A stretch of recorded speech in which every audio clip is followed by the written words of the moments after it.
সকলকে আমার শুভেচ্ছা আর ভালোবাসা জানিয়ে শুরু করছি। আজ তোমাদের আমি পড়াবো তোত্তো-চানের অ্যাডভেঞ্চার, তেতসুকো কুরুয়ানাগি। তোত্তো-চানের অ্যাডভেঞ্চার এর লেখক তেতসুকো কুরুয়ানাগি।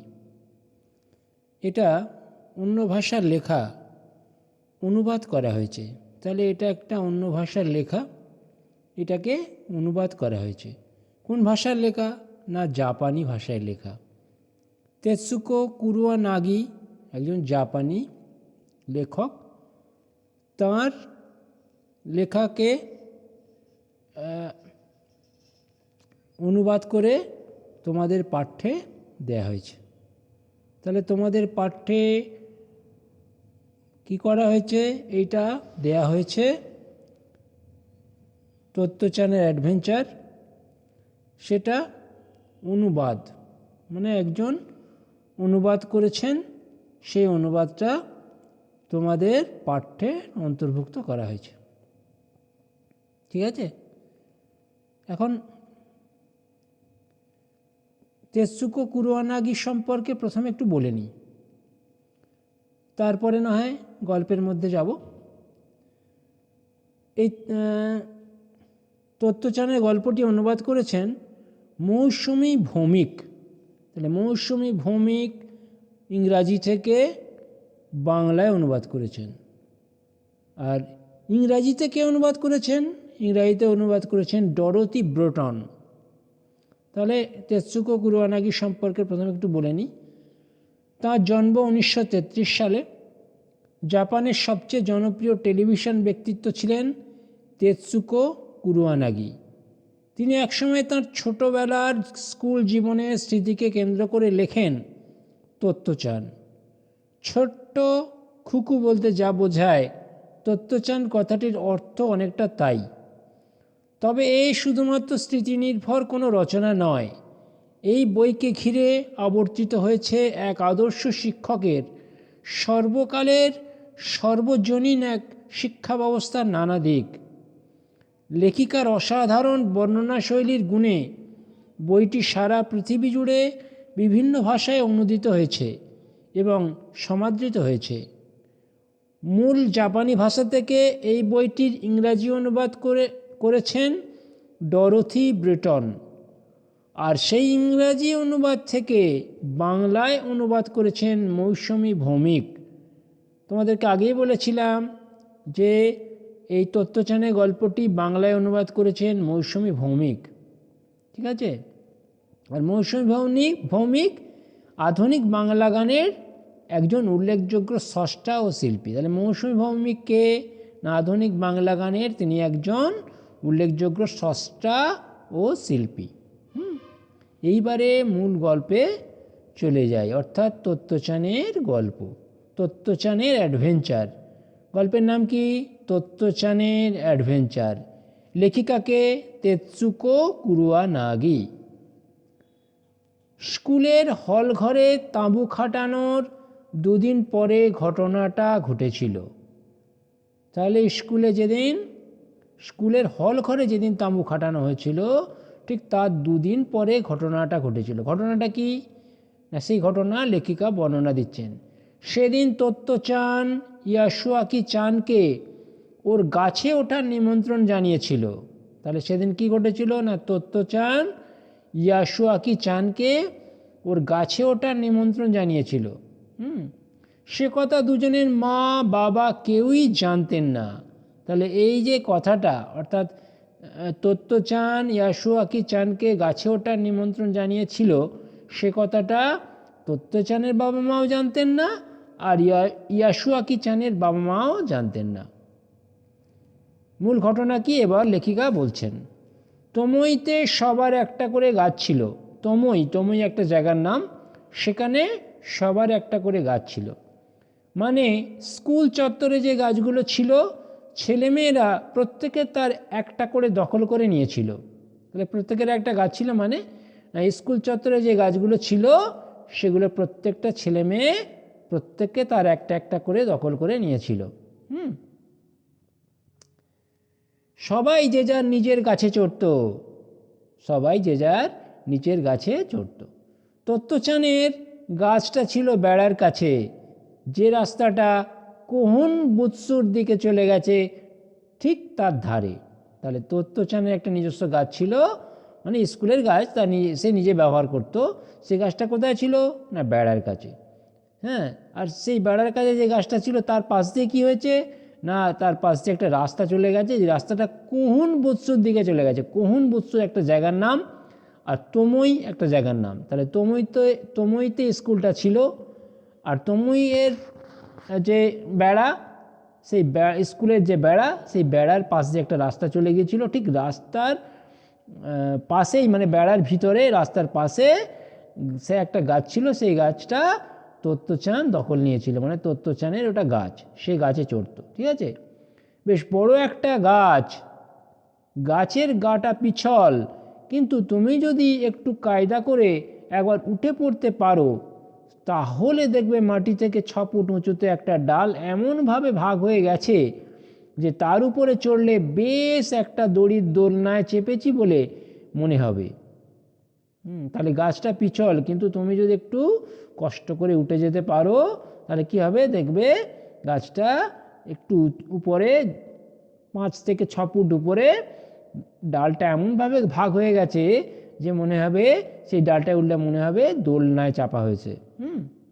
সেখানে উঠে তত্ত্বচান প্রায়ই টিফিনের সময় বা ছুটির পরে নিচের লোকজন আর উপরের আকাশটাকে দেখত।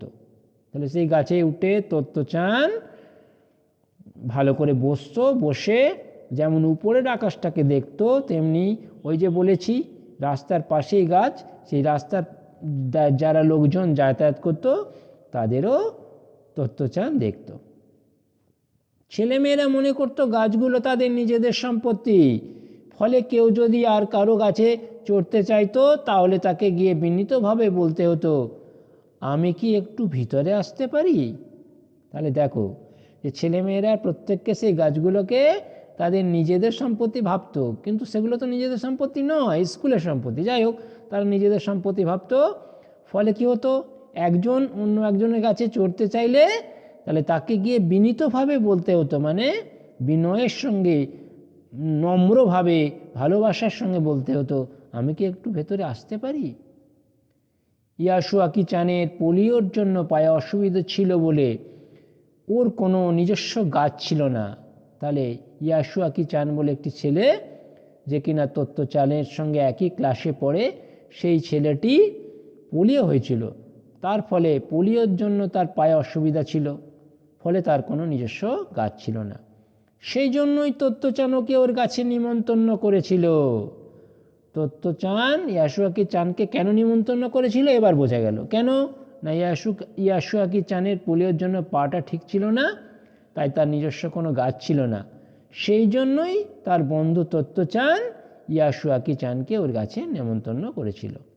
এই কথাটা অবশ্য ওরা আর কাউকে বলেনি, আগেই বলেছে, আগেই লেখিকা বলে দিয়েছেন যে এই কথাটা কাউকে বলেনি। তত্ত্বচান তার বাবা মাকে বলেনি, ইয়াসুয়াকি চানও তার বাবা মাকে বলেনি। কারণ শুনলেই সবাই খুব ঝামেলা করবে তা ওরা জানতো। যদি বলতো তাহলে তার যে কারণ, সেই কারণটা শুনলে সবাই ঝামেলা করতো। কেন না, ইয়াসুয়াকি চানের পোলিওর পা অসুবিধা, সে অসুবিধা নেই, সে উঠবে কী করে, সেই জন্য ঝামেলা করতো। সেই জন্যেই না তত্ত্বচান তার বাবা মাকে বলেছে, না ইয়াসুয়াকি চান তার বাবা মাকে বলেছে। বাড়ি থেকে বেরোনোর সময় তত্ত্বচান মাকে বলেছিল ডেনেন চফুতে ইয়াসুয়াকি চানের বাড়িতে যাচ্ছে। তাহলে বাড়ি থেকে যখন তত্ত্বচান বেরোচ্ছিল তখন সে তার মাকে বলেছিল যে ডেনেন চফুতে ইয়াসুয়াকি চানের বাড়িতে যাচ্ছে। তাহলে ডেনেন চফুতে কার বাড়ি? ইয়াসুয়াকি চানের বাড়ি। সেই ইয়াসুয়াকি চানের বাড়িতে সে যাচ্ছে। মিছে কথা বলেছিল বলে ও মায়ের মুখের দিকে তাকাতে পারছিল না। তাহলে দেখো, যারা মিছে কথা বলে তারা মায়ের মুখের দিকে তাকাতে পারে না। এখানে তত্ত্বচানও মিছে কথা বলছিল, তাই জন্য সে তার মায়ের মুখের দিকে তাকায়নি। তাই ও জুতোর ফিতের দিকে তাকিয়েছিল। তাহলে কোন দিকে তাকিয়েছিল? জুতোর ফিতের দিকে, মায়ের মুখের দিকে তাকাতে পারেনি। কারণ সে তো মিথ্যে কথা বলছিল। কিন্তু রকি তো যথারীতি ওর পিছনে পিছনে স্টেশন পর্যন্ত এসেছিল। হ্যাঁ, কিন্তু রকি বলে একটি ছেলে, ওর বাড়ির লোক, সে কী করেছিল, স্টেশন পর্যন্ত এসেছিল ওর পিছন পিছন। তখন ট্রেনে চাপার আগে তত্ত্বচান রকিকে সত্যি কথাটা বলে দিয়েছিল, দেখ আমি স্কুলে যাচ্ছি ইয়াসুয়াকি চানকে আমার গাছে চড়ার নেমন্তন্ন করেছি বলে। তাহলে রকিকে সত্যি কথাটা বলেছিল। কি সত্যি কথা? না, তত্ত্বচান স্কুলে যাচ্ছে কারণ ইয়াসুয়াকি চানকে গাছে চড়ার নিমন্ত্রণ করেছে, সেই জন্য। সে কিন্তু ইয়াসুয়াকি চানের বাড়ি যাচ্ছে না। হ্যাঁ, ইয়াসুয়াকি চানের বাড়ি কোথা? না, ডেনেনচোকু, সেখানে যাচ্ছে না। সে কোথায় যাচ্ছে? স্কুলে তমুইতে যাচ্ছে, তমুই নামক জায়গায় স্কুলে যাচ্ছে। সেখানে কি করেছে? সে ইয়াসুয়াকি চানকে গাছে চড়ার নেমন্তন্ন করেছে। গলার টিকিটটা ঝুলিয়ে তত্ত্বচান স্কুলে গিয়ে দেখলো ইয়াসুয়াকি চান ফুল গাছগুলোর পাশে দাঁড়িয়ে আছে। তাহলে স্কুলে যাওয়ার আগে সে গলার টিকিটটা ঝুলিয়ে নিয়েছিল। কিসের টিকিট? স্কুলে প্রবেশের, স্কুলের পরিচয়ে বহনকারী টিকিট। সেই টিকিট সে গলায় ঝুলিয়েছিল। গিয়ে স্কুলে গিয়ে দেখলো না, ইয়াসুয়াকি চান ফুল গাছগুলোর পাশে দাঁড়িয়ে আছে। এমনিতে কেউ কোথাও নেই, গ্রীষ্মের ছুটি চলছিল তো তাই। তাহলে এমনিতে কেউ ছিল না। কেন? কারণ কি না, গ্রীষ্মের ছুটি চলছিল তখন। ইয়াসুয়াকি চান তত্ত্বচানের থেকে বয়সে সামান্যই বড় ছিল, কিন্তু ওর কথা শুনে মনে হতো ও বুঝি অনেকটা বড়। তাহলে ইয়াসুয়াকি চান তত্ত্বচানের থেকে বয়সে সামান্যই বড় ছিল, কিন্তু ওর কথা শুনলে মনে হতো ও বুঝি অনেকটাই বড়। তত্ত্বচানকে দেখা মাত্র ইয়াসুয়াকি চান তাড়াহুড়ো করে পাটা টেনে টেনে হাত দুটো সামনে বাড়িয়ে দিয়ে এগিয়ে এলো। তাহলে তত্ত্বচানকে দেখে ইয়াসুয়াকি চান তার অসুবিধাযুক্ত পাটা টানতে টানতে হাত দুটো সামনে করে তত্ত্বচানের দিকে এগিয়ে এলো। ওরা যে লুকিয়ে লুকিয়ে কিছু একটা করতে চলেছে, এটা ভাবতেই তত্ত্বচানের খুব হাসি পেল। তাহলে ওরা যে লুকিয়ে লুকিয়ে একটা কিছু করতে যাচ্ছে, এটা ভেবে তত্ত্বচানের হাসি পেয়ে গেল। ইয়াসুয়াকি চানও হি হি করে হাসতে থাকলো। তত্ত্বচানের হাসি দেখে ইয়াসুয়াকি চানও হাসতে লাগলো। ইয়াসুয়াকি চানকে নিয়ে তত্ত্বচান ওর গাছের দিকে এগিয়ে গেল। তারপর ছুট দিল দারোয়ানের ঘর থেকে একটা মই নিয়ে আসবার জন্য। তাহলে প্রথমে এগিয়ে গেল গাছের দিকে, তারপর কি করলো, ছুটলো একটা মই আনার জন্য। হ্যাঁ, এরকমই ও ভেবে রেখেছিল গত রাত থেকে। মইটা নিয়ে এসেও গাছের গায়ে এমনভাবে ঠেকিয়ে রাখলো যাতে মইয়ের মাথাটা সেই ভাগ হওয়া ডালটাকে ছুঁতে পারে। তাহলে গত রাত থেকে সে ভেবেছিল যে একটা মই আনবে, এনে এমনভাবে মইটাকে রাখবে যেন ভাগ হওয়া ডালটাকে ছুঁতে পারে। এবার নিজে তত্তর করে উঠে গিয়ে মইয়ের মাথাটা দু হাত দিয়ে ধরে রেখে ইয়াসুয়াকি চানকে বলে উঠল, এবারে চলে এসো, তুমি ওঠার চেষ্টা করো। তাহলে মইয়ের উপরে উঠে যেখানটা ডালটা দুভাগ হয়ে গেছে সেখানে বসলো, বসে মইটাকে ধরলো, ধরে তত্ত্বচান ইয়াসুয়াকি চানকে বলল, এবার উঠে এসো। ইয়াসুয়াকি চানের হাত পায়ে এতই কম জোর ছিল যে মইয়ের প্রথম ধাপটাও বিনা সাহায্যে ওঠা ওর পক্ষে সম্ভব ছিল না। তাহলে ইয়াসুয়াকি চানের হাতে আর পায়ে দুটোতেই পরিয়ের জন্যে কি ছিল, শক্তি ছিল না। তাই বিনা সাহায্য নিয়ে ওর পক্ষে মইয়ের প্রথম ধাপে ওঠা সম্ভব ছিল না। তত্ত্বচান পিছন ফিরে নেমে এলো, এসে ইয়াসুয়াকি চানকে নিচু থেকে ঠেলে তুলে দেওয়ার চেষ্টা করতে লাগলো। তাহলে দেখো, তো যখন ইয়াসুয়াকি চান কিছুই করতে পারছিল না, তখন তত্ত্বচান নিচে নেমে এলো, নেমে এসে তাকে নিচু থেকে ঠেলে তুলে দেওয়ার চেষ্টা করতে লাগলো। কিন্তু বেচারা তো নিজেই ছোটোখাটো রোগা একটা মানুষ, ও কি অত শত পারে? তাহলে তত্ত্বচান এমনিতে নিজে ছোট, রোগা প্যাটকা, সে কি পারে ইয়াসুয়াকি চানকে তুলতে? মইটা কি সোজা করে রাখা যাচ্ছিল না, ইয়াসুয়াকি চানকে তো দূরের কথা। তাহলে মইটা কি সোজা করে রাখতে পারছিল না, আর ইয়াসুয়াকি চানকে কীভাবে তুলবে?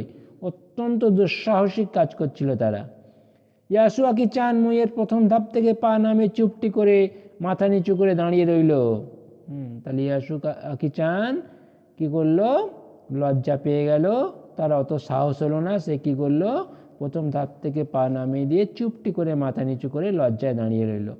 এবং এই প্রথম তত্ত্বচান বুঝতে পারলো যে কাজটা যত সহজ মনে করেছিল ততটা সহজ হবে না। তাহলে তত্ত্বচান যত সহজে তার বন্ধু ইয়াসুয়াকি চানকে গাছে তুলে নেবে ভেবেছিল মুইয়ের সাহায্য নিয়ে, ততটা কিন্তু হলো না। কারণ ইয়াসুয়াকি চানের পোলিওর জন্য হাতে আর পায়ে দু জায়গাতেই অসুবিধা ছিল। এখন তাহলে কি করবে ও? ভাবতে লাগলো তত্ত্বচান, তাহলে এখন কি করবে? ইয়াসুয়াকি চান ওর গাছে চড়বে, এটাই ছিল ওর ইচ্ছে। আর ইয়াসুয়াকিও চানও তাই আশা করেছিল। তাহলে ইয়াসুয়াকি চান ওর গাছে চড়বে, এটাই তত্ত্বচানের আশা ছিল। আর ইয়াসুয়াকি চানও ভেবেছিল যে সে তত্ত্বচানের গাছে উঠবে। তত্ত্বচান ঘুরে গিয়ে ইয়াসুয়াকি চানের মুখোমুখি দাঁড়ালো। বেচারা এত মনমারা হয়ে গিয়েছিল যে তত্ত্বচান গাল ফুলিয়ে চোখ পিটপিট করে একটা মজার মুখভঙ্গি করে ওকে হাসানোর চেষ্টা করতে লাগলো। তাহলে বেচারা এত মনমারা হয়ে গেছিল, বেচারা মানে এখানে ইয়াসুয়াকি চান এত মনমারা হয়ে গেছিল, যেহেতু গাছে উঠতে পারছে না তাই তার মন খুব খারাপ হয়ে গেছিল। এবার তত্ত্বচান তাকে মুখ ভেঙচে মুখভঙ্গি করে হাসানোর চেষ্টা করলো। তারপর বলল, দাঁড়াও, একটা জিনিস করা যাক। দারোয়ানের ঘরে ছুটে গিয়ে ও একটার পর একটা জিনিস টেনে বের করতে লাগলো, কাজে লাগানোর জন্য কিছু পায় কিনা দেখার জন্য। শেষ পর্যন্ত একটা বাড়ির সিঁড়ির মতো মই পেয়ে গেল। ওটা এমনিতেই সোজা হয়ে থাকে, কাউকে ধরে থাকতে হয় না। তাহলে তত্ত্বচান তার বন্ধুকে তোলার উপরে গাছে তোলার জন্য প্রচণ্ড চেষ্টা করতে লাগলো। সে তারপরে কী করলো, দাঁড়াও বলে আবার সে দারোয়ানের ঘরে গেল। গিয়ে একটার পর একটা জিনিস চেনে দেখতে লাগলো যে কোনটা কাজে লাগানো যায়। শেষ পর্যন্ত একটা বাড়ির সিঁড়ির মতো একটা মই পেয়ে গেল, যেটা কাউকে ধরতে হয় না।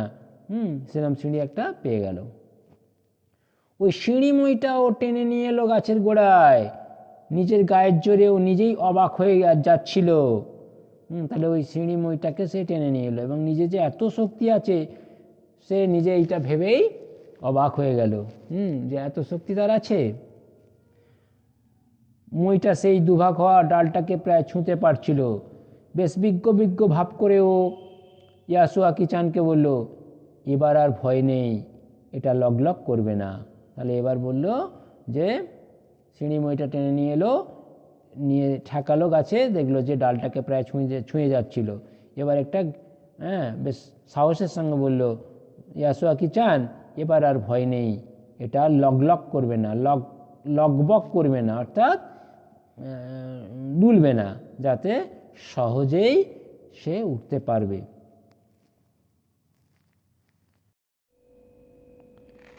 ইয়াসুয়াকি চান ভয়ে ভয়ে একবার সিঁড়িমইটার দিকে তাকালো, একবার তত্ত্বচানের দিকে। তত্ত্বচানের সারা শরীর ঘামে ভিজে গিয়েছিল। ইয়াসুয়াকি চানও নিজেও খুব ঘামছিল। ও গাছটার দিকে তাকালো, তারপর মনে মনে খুব শক্ত হয়ে ওর প্রথম পা রাখলো সিঁড়ির প্রথম ধাপে।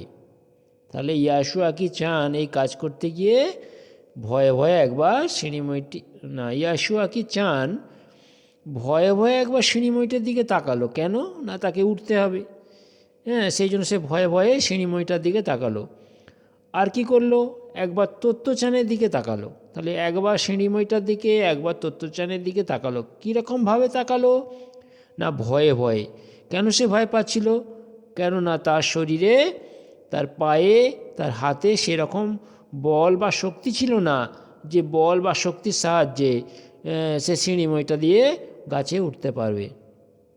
তত্ত্বচানের সারা শরীর ঘামে ভিজে গিয়েছিল। তত্ত্বচান তো বাচ্চা ছেলে, সে ইয়াসুয়াকি চানকে গাছে তুলতে যাচ্ছিল। সে সমস্ত ভার নিয়ে তাকে তুলতে যাচ্ছিল। সেই জন্য সে আর কি করছিল, সে একবার দারোয়ানের ঘরে যাচ্ছে, একবার মই আনছে, এই করতে গিয়ে সে ঘামে ভিজে গিয়েছিল। ইয়াসুয়াকি চান নিজেও খুব ঘামছিল। আর ইয়াসুয়াকি চান ঘামছিল কেন? ভয়ে। মানুষ ভয় পেলেও দেখবে ঘেমে যায়। ইয়াসুয়াকি চান ভয়ে ভয়ে ঘেমে যাচ্ছিল। ও গাছটার দিকে তাকালো, ও মানে ইয়াসুয়াকি চান গাছটার দিকে তাকালো। তারপর মনে মনে খুব শক্ত হয়ে ওর প্রথম পা রাখলো সিঁড়ির প্রথম ধাপে। তারপর নিজের মনটাকে খুব শক্ত করে সিঁড়ির প্রথম ধাপে প্রথম পা রাখলো।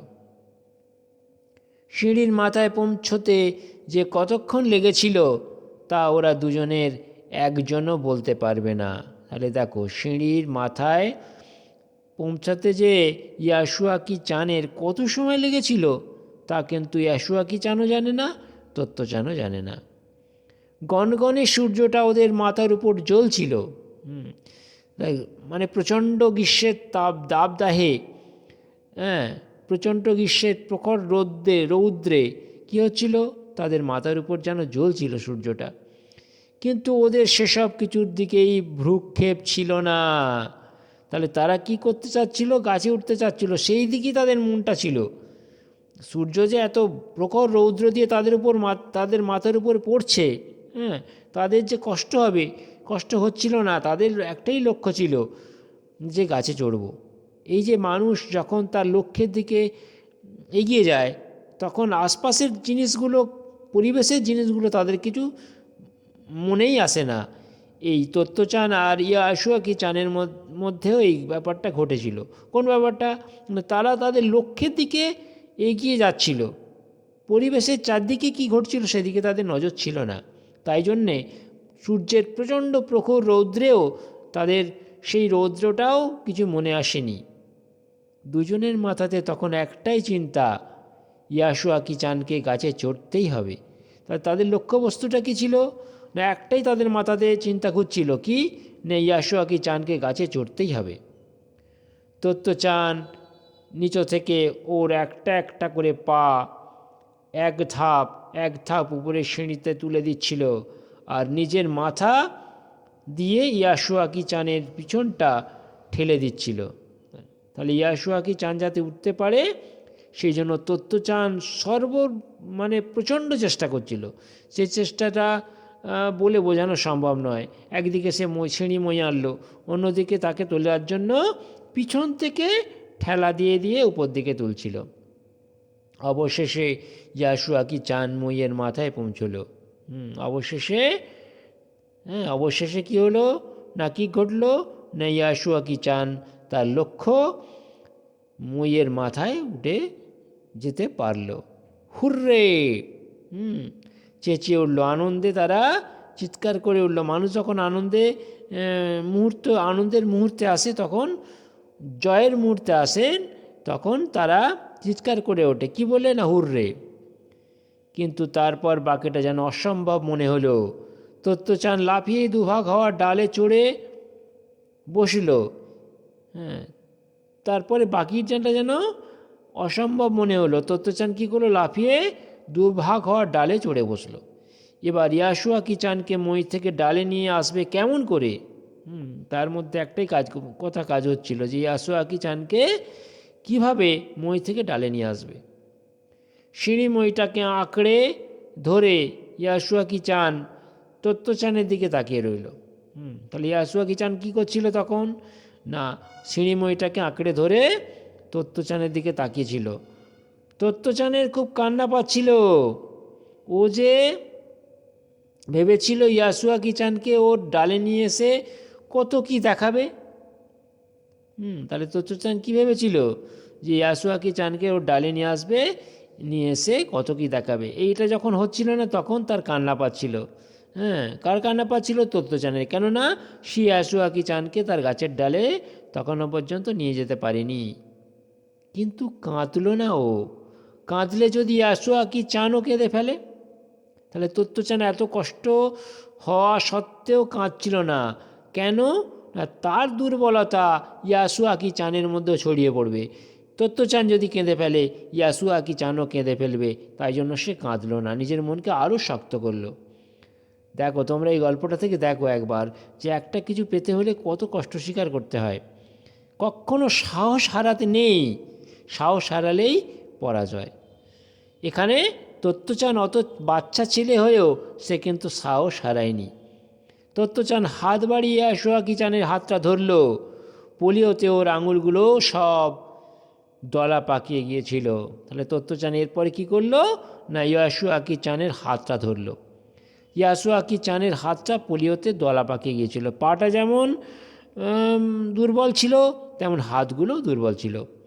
তবু তত্ত্বচানের চেয়ে হাতটা বড় ছিল, আঙুলগুলো লম্বা অনেকটা। তাহলে তত্ত্বচানের থেকে হাত আর আঙুল উভয় লম্বা ছিল কার? ইয়াসুয়াকি চানের। তত্ত্বচান অনেকক্ষণ হাতটা ধরে রইল, তারপর বলল, তুমি শুয়ে পড়ো আর আমি দেখি তোমাকে টেনে তুলতে পারি কি না। এরপরে তত্ত্বচান অনেকক্ষণ ইয়াসুয়াকি চানের হাতটা ধরে থাকলো, ধরে থাকার পর বলল, তুমি এক কাজ করো, শুয়ে পড়ো, আমি দেখি তোমাকে টেনে তুলতে পারি কি না। বড়রা কেউ যদি এই ভয়ানক বিপজ্জনক দৃশ্যটি দেখতেন, ভাগ হওয়া ডালে তত্ত্বচান দাঁড়িয়ে মইয়ের মাথায় পেটের উপর ভর দিয়ে শোয়া ইয়াসুয়াকি চানকে প্রাণপণ টেনে চলেছে, তাহলে নিশ্চয়ই চিৎকার করে উঠতেন।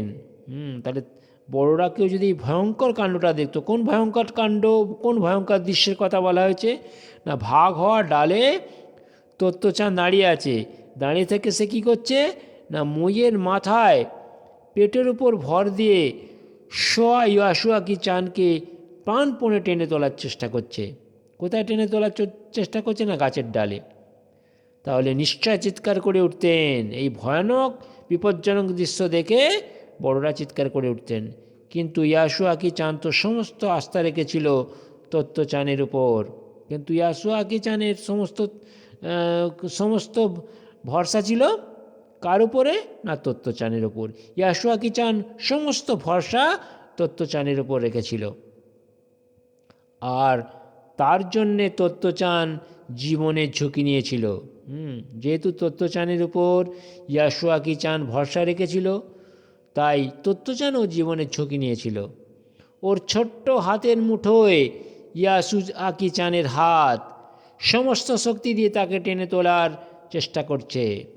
তাহলে জীবনের ঝুঁকি নিয়ে তত্ত্বচান কী করছিল না ইয়াসুয়াকি চানকে সমস্ত শক্তি দিয়ে টেনে তোলার চেষ্টা করছিল।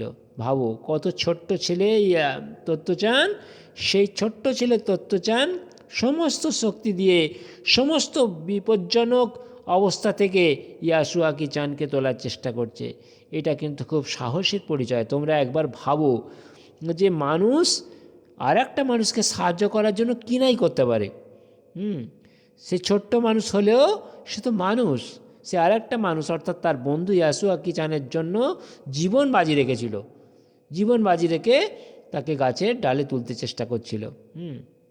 এক এক সময় এক এক টুকরো মেঘ এসে ওদের প্রখর সূর্যের তাপের হাত থেকে রক্ষা করে যাচ্ছিল। এই সময় প্রকৃতি কী করছিল? প্রকৃতিও যেন তাদেরকে একটু সাহায্য করছিল। কীরকম সাহায্য না, প্রচণ্ড সূর্যের তাপকে রক্ষা করার জন্য, প্রচণ্ড সূর্যের তাপের হাত থেকে রক্ষা করার জন্য টুকরো টুকরো মেঘ আসছিল।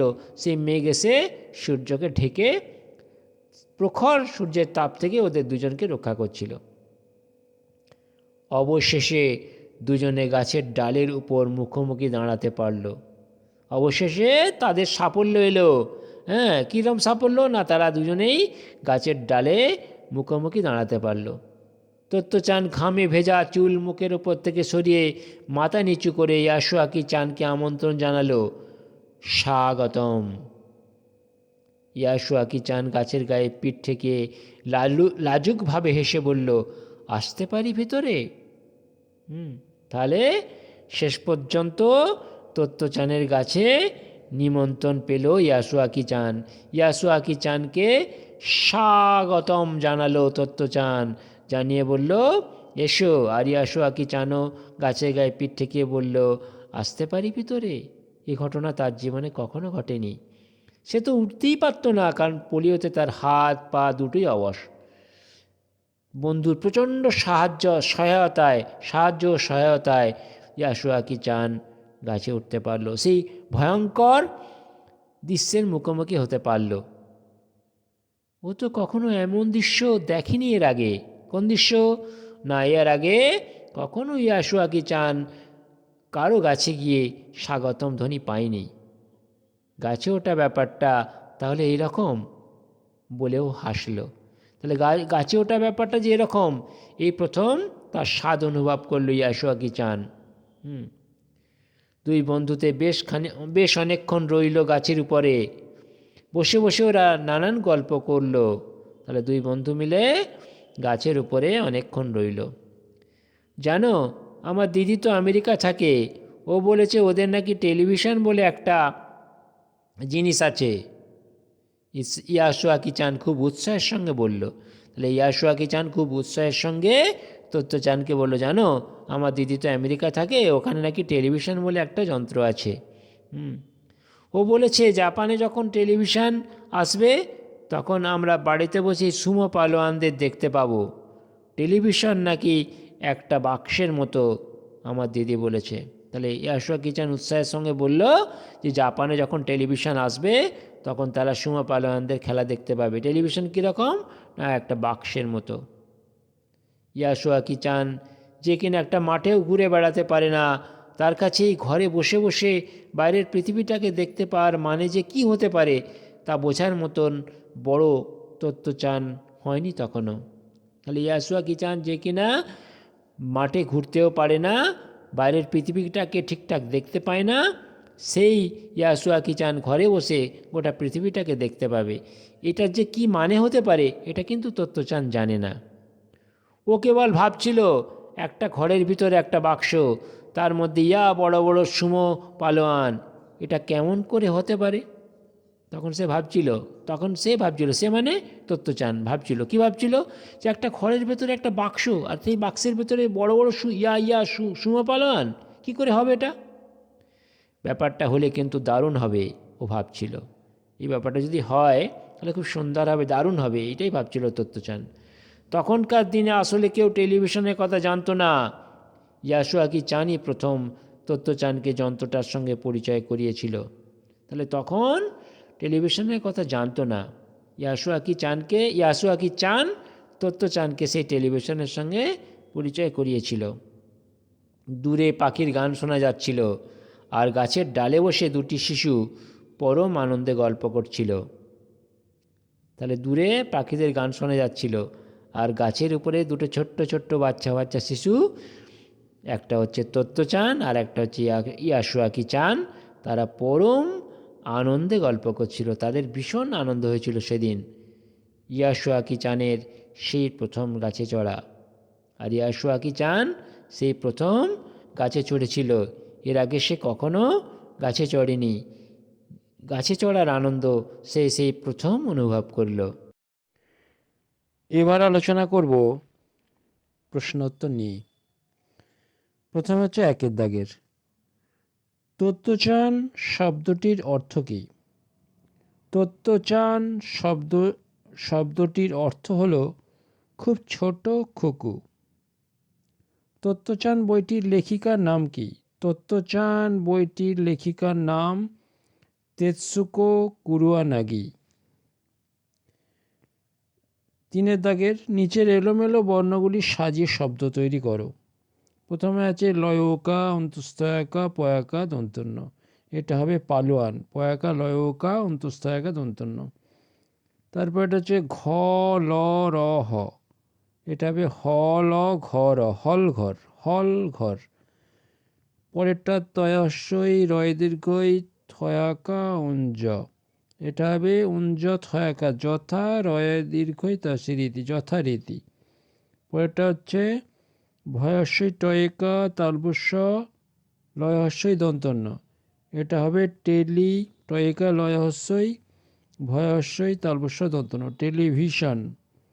তারপর এটা হচ্ছে দন্তসহায়কা খন্দত্ব হস্য হ, এটা হবে উৎসাহ, হস্য খন্দত্ব দন্তসহায়কা হ। পরেরটা হচ্ছে কয়মধ্যাহ্ন স অ ক দন্তনয়িকা মধ্যাহ্ন, এটা হবে অনেকক্ষণ, অ দন্তনয়িকা কয়মধ্যাহ্ন স মধ্যাহ্ন।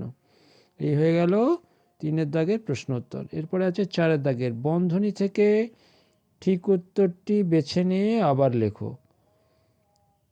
তত্ত্বচান তার বন্ধুকে খাবার খাওয়া, বাড়িতে যাওয়া, গাছে চড়া, দোলনায় ওঠার নিমন্ত্রণ করেছিল।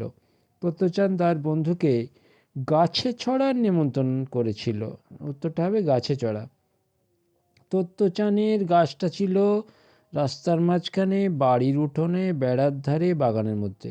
উত্তরটা হবে বেড়ার ধারে। তত্ত্বচানের গাছটা ছিল বেড়ার ধারে।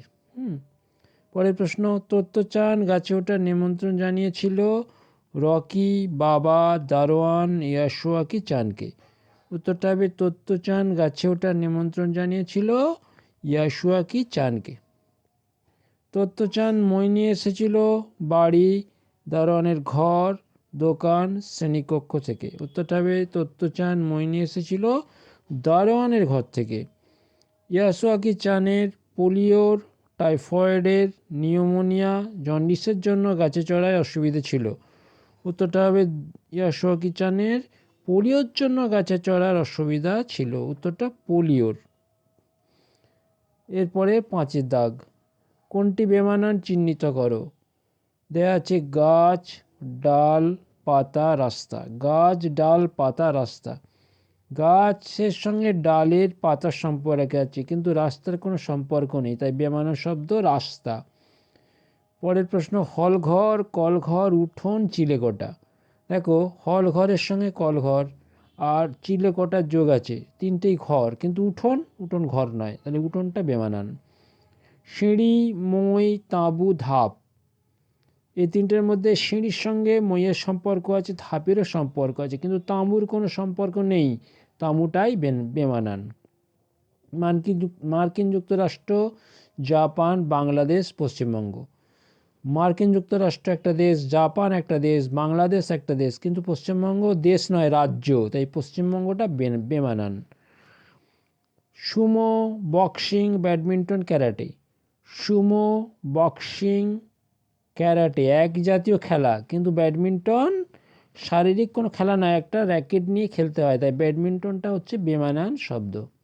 হয়ে গেল 5 দাগ। এরপরে আছে 6 দাগ, ঘটনাক্রম অনুযায়ী সাজাও। ডান দিকের বন্ধনীতে দেওয়া নম্বর অনুযায়ী ঘটনাক্রম দেখো। প্রথম উত্তরটা হবে, সেদিন তত্ত্বচান ইয়াসুয়াকি চানকে ওর গাছে ওঠার নিমন্ত্রণ জানিয়েছিল। এইটা হবে 1 নম্বর। তাহলে সেদিন তত্ত্বচান ইয়াসুয়াকি চানকে ওর গাছে ওঠার নিমন্ত্রণ জানিয়েছিল, এটা আছে 6 নম্বর 2, এটা হবে 1 নম্বর। 2 নম্বরটা হবে, গলায় টিকিটটা ঝুলিয়ে তত্ত্বচান স্কুলে গিয়ে দেখলো ইয়াসুয়াকি চান ফুল গাছগুলোর পাশে দাঁড়িয়ে আছে, এটা 2 নম্বর হবে। আর এখানে আছে 6.1, এটা হবে 2 নম্বর। তাহলে গলায় টিকিটটা ঝুলিয়ে তত্ত্বচান স্কুলে গিয়ে দেখলো ইয়াসুয়াকি চান ফুল গাছগুলোর পাশে দাঁড়িয়ে আছে। এরপর আছে, সিঁড়ির মইটাও টেনে নিয়ে এলো গাছের গোড়ায়, এটা 3 নম্বর হবে। সিঁড়ি মইটাও টেনে নিয়ে এলো গাছের গোড়ায়। 4 নম্বর হবে, 4 নম্বরটা গেল কোথায়?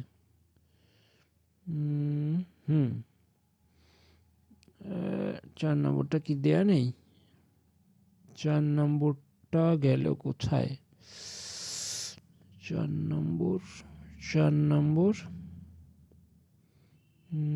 নম্বরটা তো পাচ্ছি না।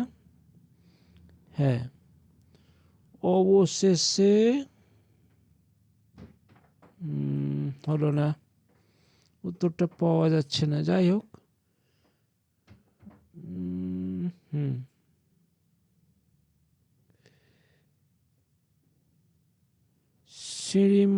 অবশেষে ইয়াসুয়াকি চান মইয়ের মাথায় পৌঁছালো, এইটা হবে।